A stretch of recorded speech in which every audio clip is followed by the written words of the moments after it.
சொன்னார்கள், எப்படி வேணாலும் கொண்டிருக்கலாம்.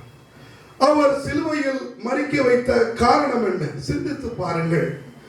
சிலுவை என்பது அந்த காலத்திலே அவமான சின்னமாக கருதப்பட்ட ஒன்று. அவரை மட்டும் சிலுவையில் அறைந்திருக்கலாம்.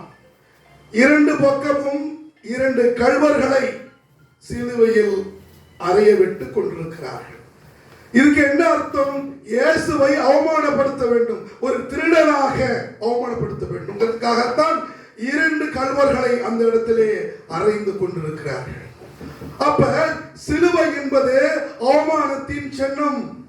நீ என்ன செய்து கொண்டிருக்கிறாய்? சிலுவையை மாலையாக அணிந்து கொண்டிருக்கிறாய்.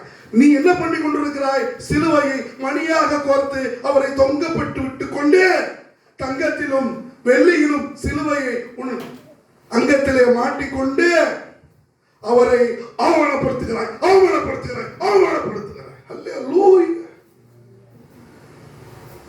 You just listen what I am saying. It's not my word, it is God's word. Hallelujah.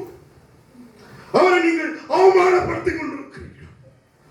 அவமானப்படுத்துவதை நீங்கள் நிறுத்திக் கொள்ள வேண்டும். விக்கிரக ஆராதனை தான் உங்களுக்கு சாபமாக வந்து கொண்டிருக்கிறது. நம்ம முன்னோர்கள் செய்த பாவத்தை நீங்கள் செய்ய வேண்டும். சாபத்தை எடுத்து போட வேண்டும் என்றால் நீங்கள் இயேசுவை தேடி வர வேண்டும். அல்லேலூயா. கிறிஸ்துவத்தில் மட்டும்தான் ரெபண்ட், மன்னிப்பு என்ற வார்த்தை இருக்கிறது. ஆகவே நீங்கள் மண்டியிட்டு முழங்காலிட்டு நீங்கள் செய்த பாவத்தை அறிக்கையிட்டால் தான் you are a true Christian. Otherwise you are a Sunday Christian.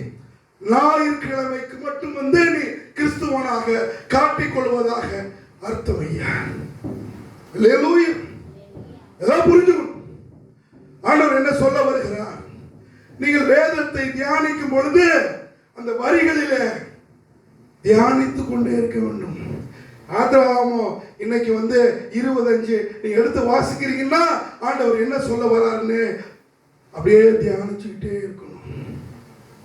நீ அப்படியே மண்டி போட்டு அப்படிதான் உட்கார்ந்துட்டு பண்ண அவசியம் இல்லை. நீ படுக்கையிலும் உட்கார்ந்தாலும் சரி, பயணத்தில் போனாலும் சரி, நீங்கள் வெளிநாட்டுக்கு போனாலும் சரி, எந்த பயணத்திலும் கூட ஆண்டவருடைய வார்த்தையை தியானிக்க தியானிக்க தியானிக்க கற்பனைகள் பெருக பெருக பெருக ஆண்டவர் உங்களை பார்த்து கொண்டிருக்கிறார். இவையெல்லாம் ஆண்டவருடைய கற்பனைகளாக இருக்கிறது.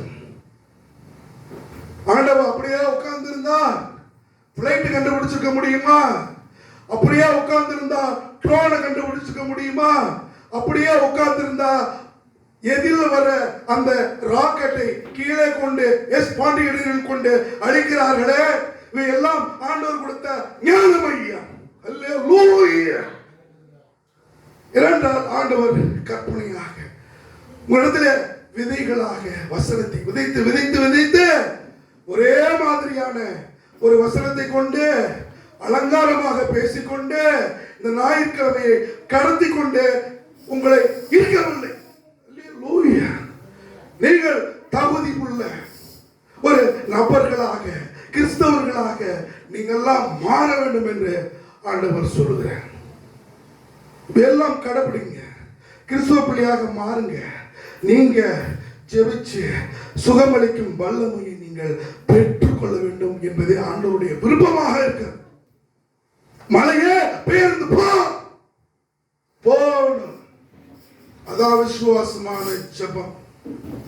அப்படிப்பட்ட ஒரு பக்திமானாக நீர் மாற வேண்டும் என்று ஆண்டவர் சொல்கிறார். யாத்ராகமம் 20:8 ஓய்வு நாளை அல்லேலூயா. ஞாயிற்றுக்கிழமை வந்துருச்சுன்னா எப்படி ஓய்வு நாள் பரிசுத்தமா இருக்கணும். நம்ம பகட்டா இருக்கக்கூடாது. அப்படியே பரிசுத்தமா நீட்டா வந்தோமா, உட்காந்தோமா, ஆண்டவரோட சிந்தனையோட வந்தோமா, பேசுற வார்த்தை கவனிச்சோமா, அதன்படி நடந்தோமா, குடும்பத்தை கவனிச்சோமா, அப்படின்னு போயிட்டே இருக்கும்.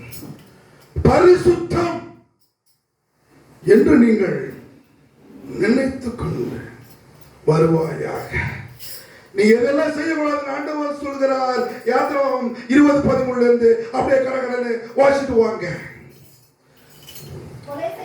ஹல்லேலூயா, ஹல்லேலூயா, ஹல்லேலூயா, ஹல்லேலூயா. போதும் போதும். பொய் சாட்சினா என்ன? போட்டு கொடுக்கிறது. இந்த வீட்டு விஷயத்தை அங்க போய் சொல்றது, அந்த வீட்டு விஷயத்தை இங்க போய் சொல்றது, குடும்பத்துல கலகம் உண்டு பண்றது. வாசிக்கிட்டு போயிட்டே இருக்கலாம், தியானிக்கணும். ஆண்டவர் சொல்கிறார், ஹல்லேலூயா. பொய் சாட்சி சொல்லாதிருப்பாயாக. இந்த வாய் இருக்க கபட நாக்க ஒன்னக்கையா இருக்கும். அப்புறம் ஓடிவிட்டாளா, அப்புறம் ஓடிவிட்டாளா, அப்புறம் ஓடிவிட்டாளா. இது நடந்துச்சா? வேணும், அப்படிதான் இருக்கணும் அப்படின்னு சொல்லக்கூடாது. ஏன்னா நீ பழிக்க பழிக்க உன்னை நீயே பழிக்கிறாய் என்று அர்த்தம். புறம் சொல்வது எதற்கு சமானம் என்று ஆண்டவர் சொல்கிறார்? உன்னுடைய சகோதர மாமிசத்தை நீ தின்பதாக அர்த்தம்.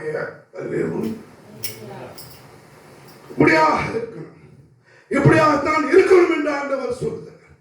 ஏனால் இஸ்ரேல் தேசத்திலிருந்து அந்த புறப்பட்ட மக்களிடையே இவர் என்ன சொல்றாரு? we regulate.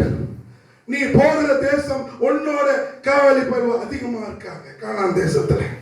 ஆகவே நீ கை கொண்டு என்னுடைய பிள்ளையாக இருப்பாய் என்று ஆண்டவர் சொல்கிறார். அல்லேலூயா, அல்லேலூயா. வரும் காலங்களில் இவையெல்லாம் பின்பற்றி நடப்போமாயாக. இயேசு நாமத்திலே ஜெபிக்கிறேன் நல்ல தகப்பனே, ஆமென்.